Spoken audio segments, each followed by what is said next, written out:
pouvoir politique. Mais c'est au prix de coups d'État successifs qu'Alassane Dramane Ouattara gouverne la Côte d'Ivoire. Car en 2025, c'est encore un coup d'État qu'il a perpétré. Excluant les principaux candidats de l'opposition de la compétition, il prétend avoir battu Mme Simone Bako, battu M. Awadon Melo, il prétend avoir battu Mme Henriette Lagou, il prétend avoir battu M. Jean-Louis Billon, 4 individus politiquement insignifiants dans l'espace ivoirien. En réalité, à vaincre sans péril, comme dit le dicton français, on finit par triompher sans gloire. Alassane Dramane Ouattara est un putschiste ontologique. Mais là, vous n'êtes au courant que de ce qu'il a fait en Côte d'Ivoire. Et encore, c'est un tout petit résumé de son œuvre qui a coûté des trentaines, des dizaines de milliers de vies aux Ivoiriens. D'accord? Mais Alassane Ouattara est à la manœuvre de la plupart des coups d'État qui ont été fomentés dans la sous-région. Au Burkina Faso, il a été dénoncé en ce sens. En 2015, lorsque le général Diendéré, qui a tenté un coup d'État contre la transition, dirigé par Michel Kafando et par Yacouba Isaac Zida, lorsque le général Diendéré se fait arrêter par ceux qui étaient ses prisonniers et qu'il est conduit au tribunal, le général Diendéré témoigne publiquement, à Ouagadougou.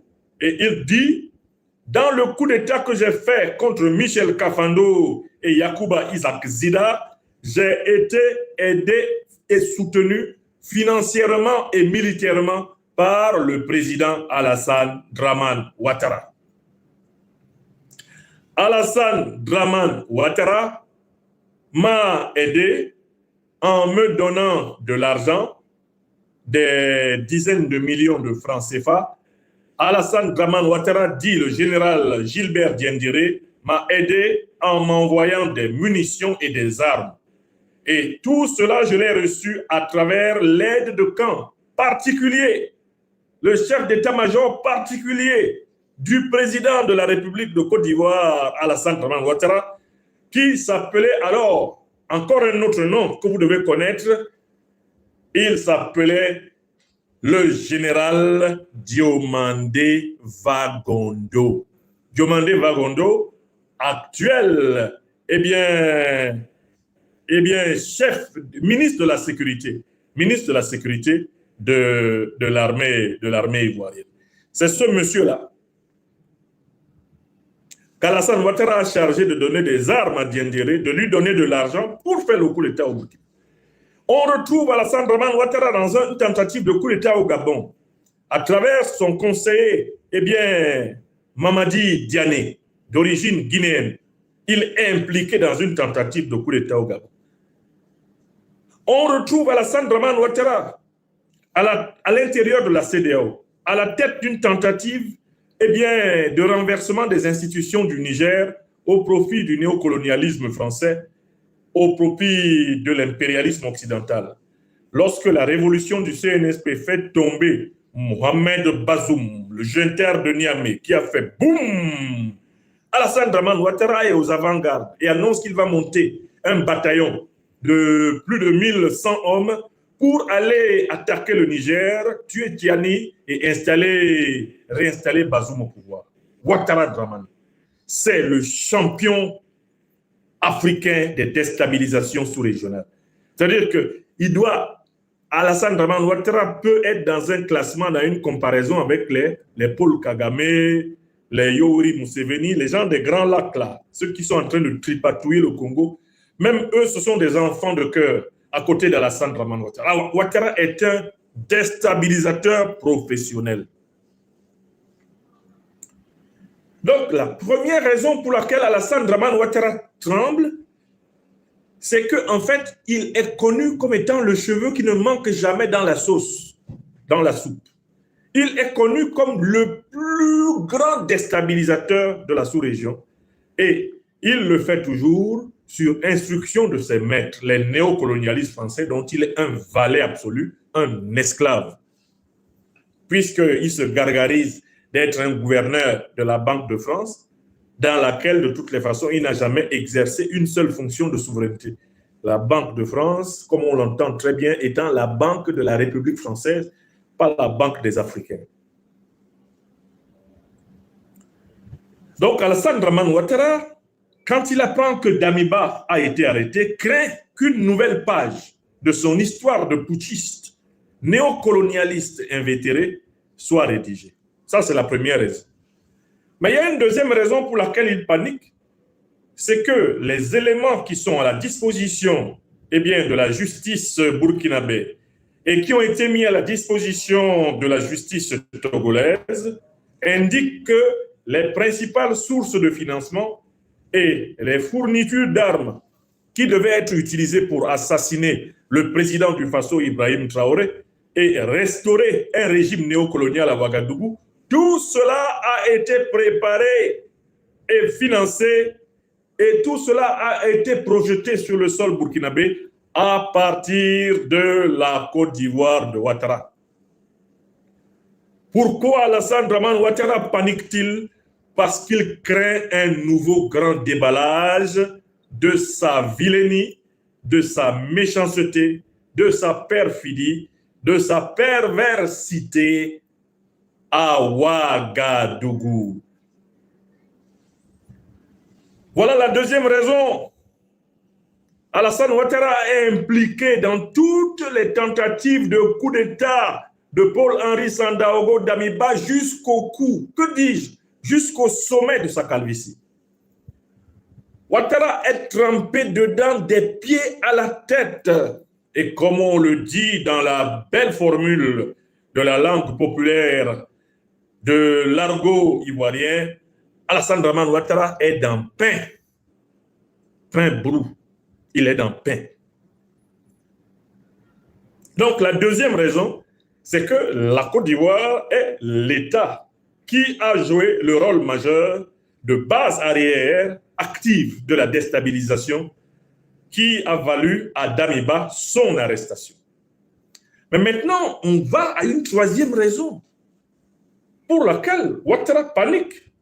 Il panique parce que Paul-Henri Sandaogo Damiba, maintenant aux arrêts, et qui va donc être soumis à la procédure judiciaire dans son pays natal, le Burkina Faso, Paul-Henri Sandaogo Damiba pourrait décider de parler.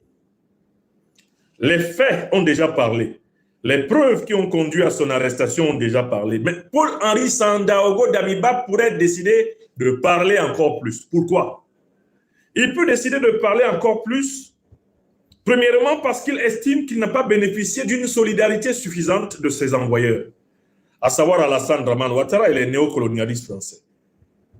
Il peut estimer que le pressing qui devait être fait sur le président Faure Gnassingbé, sur le gouvernement togolais, n'a pas été suffisant pour contraindre le gouvernement togolais de ne pas le livrer. Il peut estimer que ses maîtres, les néocolonialistes français, et leurs sous-fifres de la CEDEAO ont été ingrats envers lui. Parce qu'après tout, Paul-Henri Sandaogo Damiba est un soldat du néocolonialisme français et de l'impérialisme occidental. C'est un valet à la Ouattara des intérêts étrangers et contraires à l'Afrique. Il peut estimer que son propre camp l'a lâché. Et comme son propre camp l'a lâché, Paul-Henri Sandaogo Damiba peut décider de se libérer. Il peut décider de laisser parler son cœur. Or, s'il laisse parler son cœur, que de vérités vont surgir dans le tribunal militaire de Ouagadougou. Si Paul-Henri Sandaogo Damiba parle, s'il parle avec son cœur, s'il dit tout, Ouattara est versé, tout cul dehors. Si Damiba dit tout, le cul de Ouattara est dehors. Donc, deuxième raison pourquoi Alassane Dramane Ouattara craint. Si Damiba parle, mais Damiba pourrait non seulement entièrement et complètement mouiller Ouattara, mais il pourrait mouiller les alliés de Ouattara dans la sous-région et à l'international. Donc cette affaire peut tourner à un scandale, non pas seulement burkinabé, ça peut tourner à un scandale ouest-africain, ça peut tourner à un scandale africain, et ça peut tourner à un scandale géopolitique, diplomatique mondial. Et Alassane Dramane Ouattara se voit emporté dans une telle spirale, au risque même d'être considéré comme un amateur et d'être puni par ses maîtres pour ne pas avoir été capable de mener à bout et avec succès cette opération. Alassane Dramane Ouattara craint que Damiba dise tout et qu'on sache une fois de plus que derrière la vilainie de ce qui se préparait, il n'y avait ni plus ni moins que son faciès asymétrique et sa démarche en point-virgule. Comprenez ça? Voilà pourquoi j'invite les autorités du Burkina Faso à assurer une sécurité absolument implacable à Damiba. Parce que le principal ennemi de Damiba à partir de maintenant, c'est Alassane Ouattara. Celui qui a intérêt à tuer Damiba, là maintenant, c'est Alassane Ouattara. Si Alassane Dramane Ouattara peut avoir accès à Damiba, il va le faire buter. Parce qu'Alassane Ouattara n'a pas intérêt à ce que Damiba parle. Le Burkina a intérêt à ce que Damiba parle. L'AES a intérêt à ce que Damiba parle. L'Afrique des libertés, l'Afrique en lutte pour son éveil et sa souveraineté, a intérêt à ce que Damiba dise tout. Mais ceux qui n'ont pas intérêt à ce que Damiba parle, c'est Ouattara Dramane. C'est la CEDEAO. C'est les néocolonialistes français, les impérialistes occidentaux dont Damiba est un valet. Donc, par conséquent, en fait, la vie de Damiba est d'abord menacée par ses propres maîtres, qui, à la première occasion, le flingueront volontiers pour qu'il ne les livre pas. D'où ma modeste première recommandation aux autorités du Burkina Faso, s'il vous plaît, redoublez de vigilance.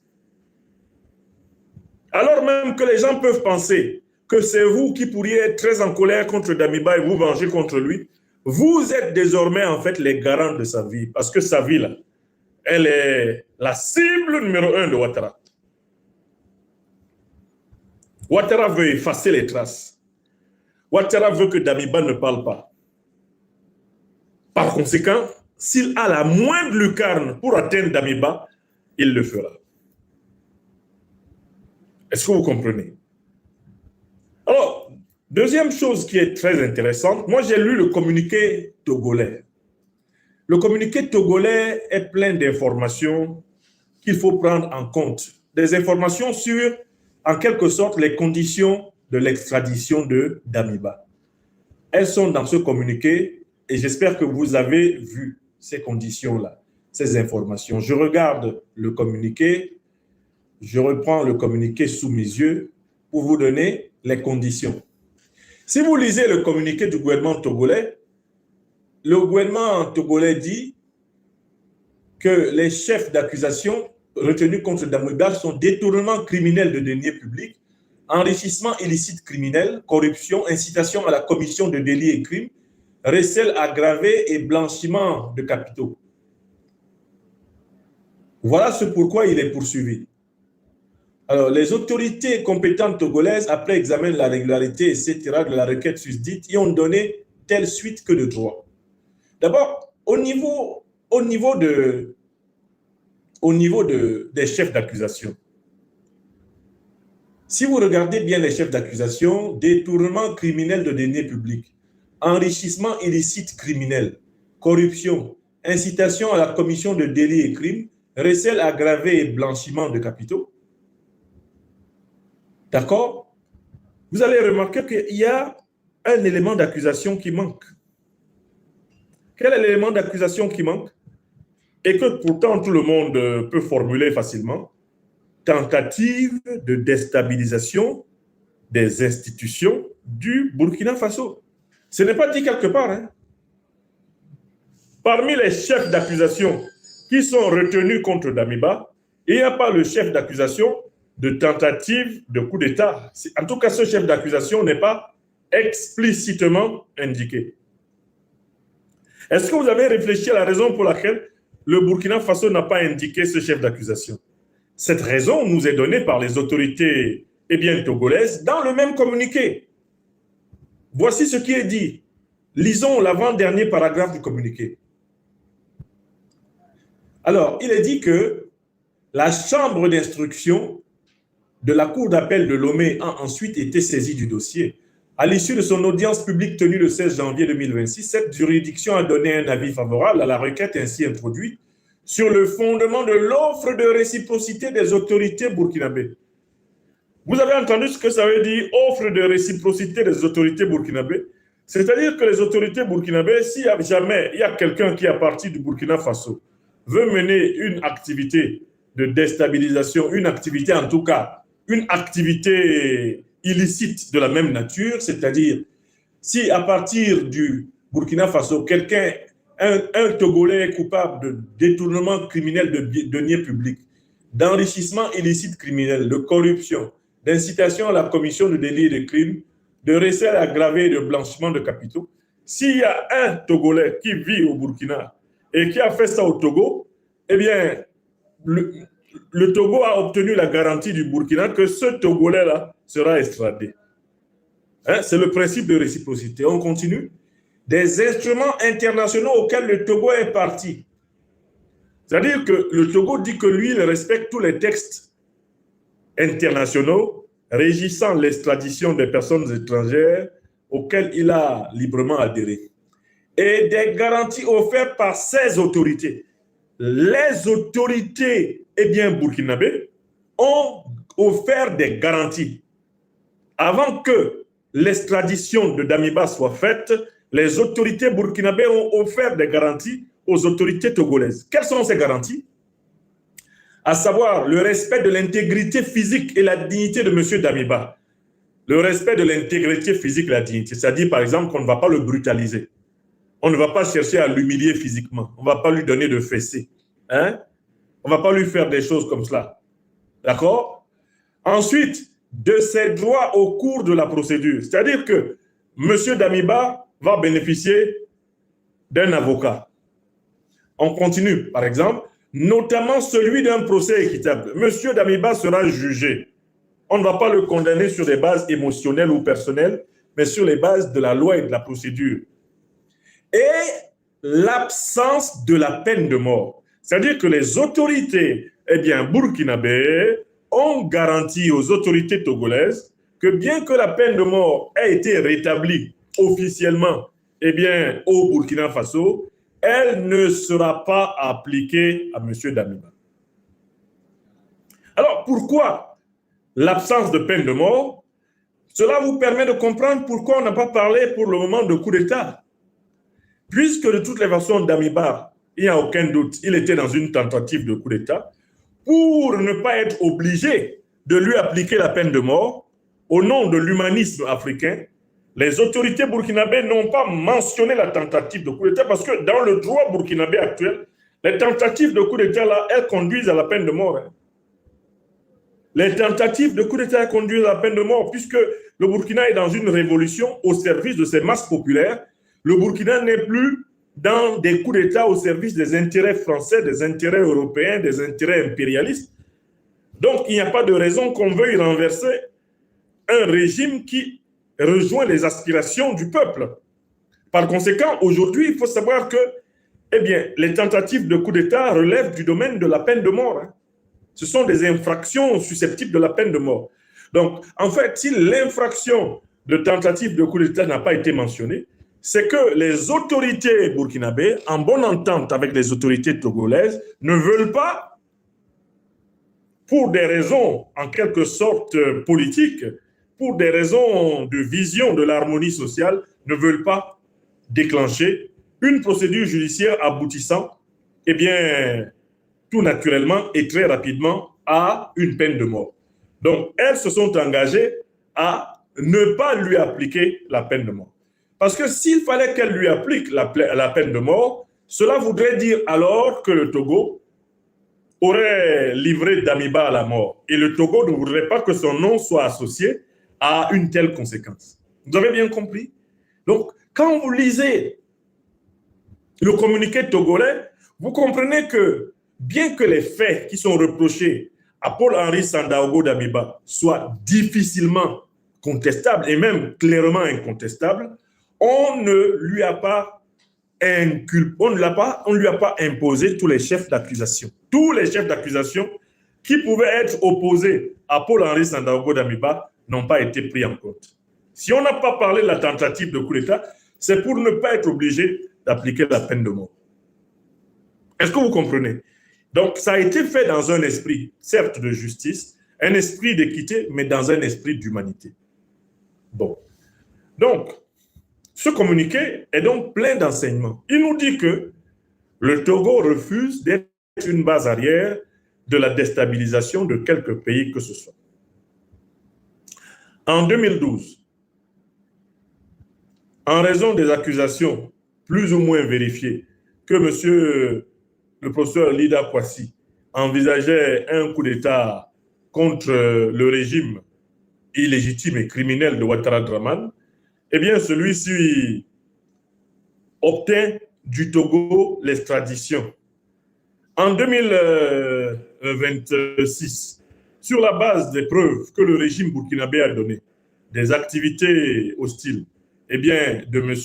Paul-Henri Sandaogo Damiba, le Togo, comme il l'a fait pour la Côte d'Ivoire en 2012, le Togo respecte l'intégrité de ses États homologues. Donc, le Togo met à la disposition du Burkina Faso M. Paul-Henri Sandaogo Damiba. Voilà l'esprit dans lequel il faut le comprendre. Là où il va là, il va simplement donc subir la rigueur de la loi de son pays, mais a priori, il est à l'abri de la peine de mort dans le cadre de l'accord burkinabéo-togolais, puisqu'il ne s'agit pas d'installer le Burkina Faso dans une logique de règlement de compte, mais il s'agit de le sécuriser. Maintenant, on peut approfondir, toujours pour comprendre pourquoi Alassane Dramane Ouattara panique. À partir du moment où Damiba sait qu'on ne va pas le tuer, mais il a intérêt, en contrepartie, à dire la vérité. Il est au moins, au minimum, exposé à la prison. Il est exposé à la prison à perpétuité. Il est exposé à la prison à perpétuité. Mais il est à l'abri de la peine de mort. Alors, quand vous savez que vous êtes à l'abri de la peine de mort, mais que vous risquez la prison à perpétuité, mais vous avez intérêt à parler. Surtout quand vous savez que vous avez tort, que ce que vous avez fait est contre les intérêts de votre peuple. Damiba ne peut expliquer à personne au Burkina, ni à personne en Afrique, que les intérêts du peuple burkinabé passent par une association de malfaiteurs avec Ouattara Draman, avec les néocolonialistes français. Personne de sérieux en Afrique n'acceptera le projet de coup d'État que Damiba esquissait et l'association de hauts criminels avec laquelle il le faisait. Personne de sérieux. Donc, Damiba qui sait maintenant qu'il risque la prison à perpétuité, Damiba qui sait qu'il a déjà bénéficié d'une certaine forme de clémence, puisque le président Ibrahim Traoré s'est engagé à ne pas laisser actionner contre lui une procédure de peine de mort, Damiba qui sait que le Togo même lui a sauvé les fesses en obtenant des garanties avant de le livrer, qu'est-ce que Damiba peut faire pour améliorer son sort? Il ne peut qu'entrer dans une logique de repentance, dans une logique de sincérité, dans une logique de déballage. Voilà pourquoi, selon mes hypothèses, nous devons nous attendre à un grand déballage bientôt au tribunal militaire de Ouagadougou. Et c'est d'ailleurs précisément pour ne pas avoir bénéficié, lui non plus, d'une solidarité maximale lors de son coup d'État de 2015, que le général de brigade Gilbert Diendéré s'était mis à table et avait parlé, avait décrit tout ce qu'il avait fait devant les tribunaux et livré Ouattara. Car il savait que de toutes les façons, au Burkina, on avait décidé de ne pas le tuer, lui Diendéré, mais qu'il risquait de faire de longues années de prison. Alors, il valait mieux pour lui, eh bien, faire un pas vers ces geôliers en leur disant toute la vérité, quitte ne serait-ce qu'à alléger les conditions de sa détention et à y injecter une certaine dose d'humanité, de réciprocité, de bienveillance. Damiba est dans cette situation-là. Il sait qu'il s'en va en prison pour très longtemps. Qu'est-ce qu'il a à perdre? Au moins, il sait qu'on ne le passera pas au poteau d'exécution. Qu'est-ce qu'il a à perdre à dire la vérité? Rien. Il a tout à y gagner. Car la longue incarcération à laquelle il est exposé pourrait être encore plus humanisée s'il fait preuve de contrition, de repentance et de sincérité. Car il n'est jamais trop tard, il n'est jamais tard. Ici-bas, il n'est jamais tard. Petit à petit, l'oiseau fait son nid. Petit à petit, l'oiseau fait son nid. Il n'est jamais trop tard, il n'est jamais tard. Damiba, Damiba, il n'est jamais tard. Petit à petit, l'oiseau fait son nid. Petit à petit, l'oiseau fait son nid. Qu'est-ce que Damiba a à perdre à dire la vérité? Hein? Il a échappé à la peine de mort. Il est en chemin vers la prison à perpétuité. Mieux vaut dire au moins toute la vérité, et écoper de la prison à perpétuité avec une certaine pitié potentielle de la justice de ton pays, que de vouloir mourir dans ta prison à perpétuité avec tes mensonges dans ton ventre. Voilà les raisons pour lesquelles je vous dis que le plus grand ennemi de Paul-Henri Sandaogo Damiba, depuis que Damiba a été arrêté, c'est Ouattara. Une deuxième et dernière fois, le plus grand ennemi de Paul-Henri Sandaogo Damiba, depuis que Damiba a été arrêté, c'est Ouattara. Une dernière fois, le plus grand ennemi de Paul-Henri Sandaogo Damiba, depuis que Damiba a été arrêté, c'est Ouattara Dramane. Car Damiba est un sac de paroles qui peuvent ébranler la Ouattari, ébranler la France-Afrique. Voilà pourquoi il faut veiller à sa sécurité et le mettre dans les conditions de sa loquacité, de sa prolixité. C'est ce que je voulais vous expliquer, mes chers amis. C'est ce que je voulais vous expliquer. J'espère avoir éclairé votre lanterne dans cette affaire. Et donc, ça tremble de Paris à Abidjan. Ça tremble dans toute la CEDEAO. Qu'est-ce qu'il va dire? Qui va-t-il balancer? Quelles sont les preuves qu'il va mobiliser? Parce que Damiba n'a sûrement pas manqué de planquer des preuves. Et l'un des syndromes du condamné, c'est le syndrome du « je ne vais pas mourir seul ». Surtout le condamné renégat. Il n'aime pas mourir seul, les renégats. Donc, attendons-nous à ce que à Ouaga, eh bien, pour ainsi dire, à l'abidjanaise, le cul de Ouattara soit dehors. Attendons-nous à ce qu'à Abidjan, le cul de Ouattara soit dehors. À Ouagadougou, à Abidjan, ça va sortir comme ça sort. Et voici donc le commencement eh bien, d'une dégringolade inexorable. Car désormais, ce n'est plus la CEDEAO qui est à l'initiative de l'action en Afrique de l'Ouest. Ce n'est pas eh bien, la CEDEAO qui est à l'initiative, c'est qui? C'est l'AES.